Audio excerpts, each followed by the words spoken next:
Hello everyone, and welcome to How I Color. So this is for an art trade, very obviously because I'm normally not into this stuff, but I wanted to do it. So first of all, our line art color is very light for a line art color. If you can't tell, it's like right there. It's not like down here or in the dumps because I don't like doing that.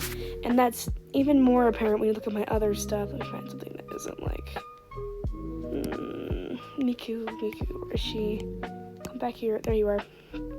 For example, take this Miku coloring thing, this light color, very light, very happy, very poppy, because the lighter the line art, the better it's probably going to look. So, just saying, the darker the line art, the more contrast, but also, like, you can't do as much.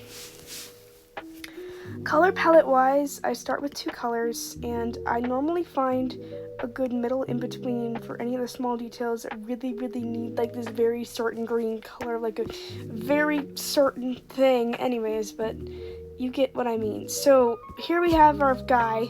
So we take our guy, this is like a basic thing that I think a lot of people do, and we're going to color the entire guy with one color. This guy needs to be on a separate layer from the background one. Make sure it is, or it's not going to come out right. Number one thing is to take your character and to make sure that their colors are always brighter than the colors around them. This creates contrast. It's very important, and you can see this within this one, where the colors of her are completely different from the ones around her.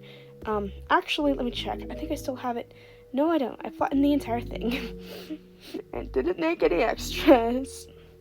But she was actually like this greenish gray. Like, she was the exact opposite of the colors around her before I added like an overlay layer of like pink onto her. So that's why she looks so different from the rest of it, if that makes sense. See, and then I can color. And that's not on the right mask. You're gonna hear we're gonna put clipping mask, and we're just gonna color because it's easy. See? Boom. Easy. In fact, I just missed a few spots. Let me go back in and fix that. So now we're on to just coloring in some of these other parts. And first of all, I want to talk about what kind of green I am using right now. So this green color that I'm using is not the brightest color that I have. In fact, it may look bright on the thing, but that's because it has great contrast with the background.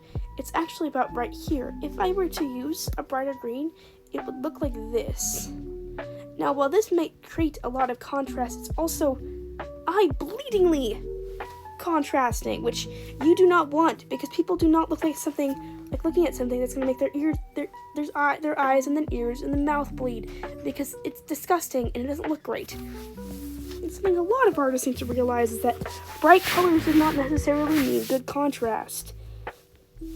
Using a super dark black on a character or a thing, which is this black right here, to color in some areas, is not going to make it look good and not make it seamless. Using a color like this, it's even a little less dark, that makes it slightly more seamless, but taking a color that has that sort of mid-tony feel is going to make it seem darker comparatively. So here, this blue is about right here. So that's where that green I was just using was at. So it's about right here. This green, same tone as this blue. Same tone. In order to create contrast, you do not need to go like that. You don't need to be down here. You can be like right there maybe. That's good enough for contrast. That's great enough for contrast, actually. So that's what I'll be using for a few certain areas. Contrast does not mean extremes. It means slightness, because with the slightness, you're able to convey what you can't through an extreme. It's sort of like exchanging what you have. Another way I like to trick my viewers into thinking that I'm a good colorer is by not using that many colors. For example, I'm only using 3 for this entire piece. It may not look like that when it comes out, but my actual pieces do not use that many colors, and in fact can be buckled down to like maybe 1 or 2 when I'm done with it. Because I do use gradient maps. I'm not gonna lie. Gradient maps are just there to help me, though. They're not there to completely compensate for it. For example, in a recent one, let me see if I can find one. So this one does have gradient maps on it, but only after I edited the entire thing. So like, I added a little more. It looks like before the gradient maps. This is after. Just a very slight coloration change. Slightly more oranges. It's to create synergy between the two. This one also uses a gradient map, if I can find a figure of it. It's like before, but I actually had to edit it a little bit to make sure the face looked correct. And you just can't tell, I did go through and edit it a lot. Thank you, Liquify, but just see the very slight coloration change. Just makes it a little more synergetic. So, genuinely recommend. I use it on almost everything to make sure that everything looks cohesive, because if it doesn't look cohesive, no one likes it.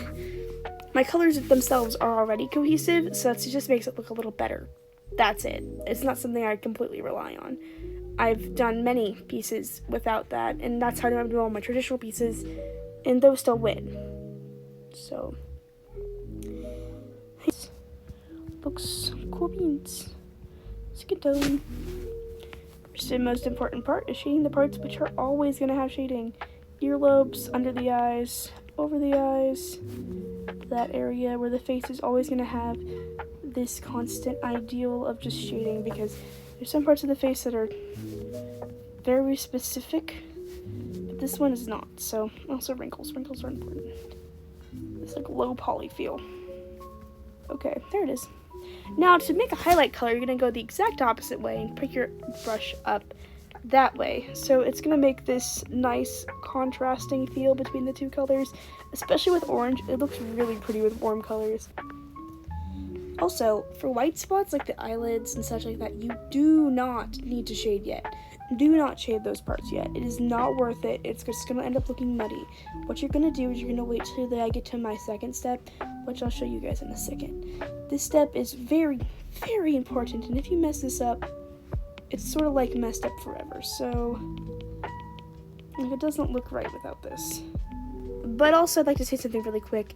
Another way I do my shading, I'm just going to make a layer for this right now, if I don't forget, is by using color dodge and color burn layers. So if, for example, like if this light source right here, I'd add like some extra squiggles and stuff just to make it look more light sourcey, and I'd add this like contour line on his face.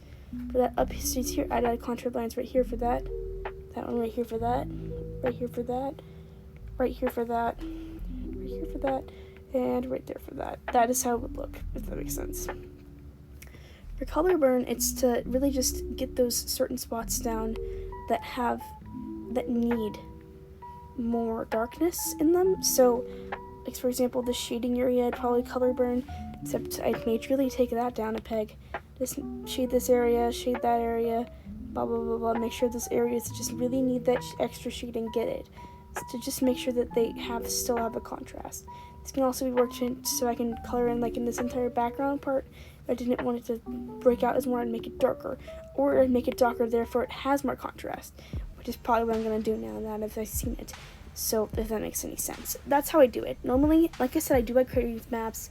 I do use curves. It just makes things look better. That's it. And it's genuinely not really cheating if you think about it. Because if you're a bad colorer, the gradient maps are not going to matter anyways. They're not going to help you. Anyways, yeah. Genuinely, if they don't give me anything, I'm going to dox them and expose them on Twitter. Haha, joking. Come here, reference. Mouthwash, swimming in the ocean, because I make a motion, because it is so awesome. Mouthwash, going by the police bus. It's gonna leave in a mess. Can you get the bra? Please, I know how to get there. Can you get the joy? I know how to. Can you get the joy? I know how to. And you get the joy. That's not bad enough.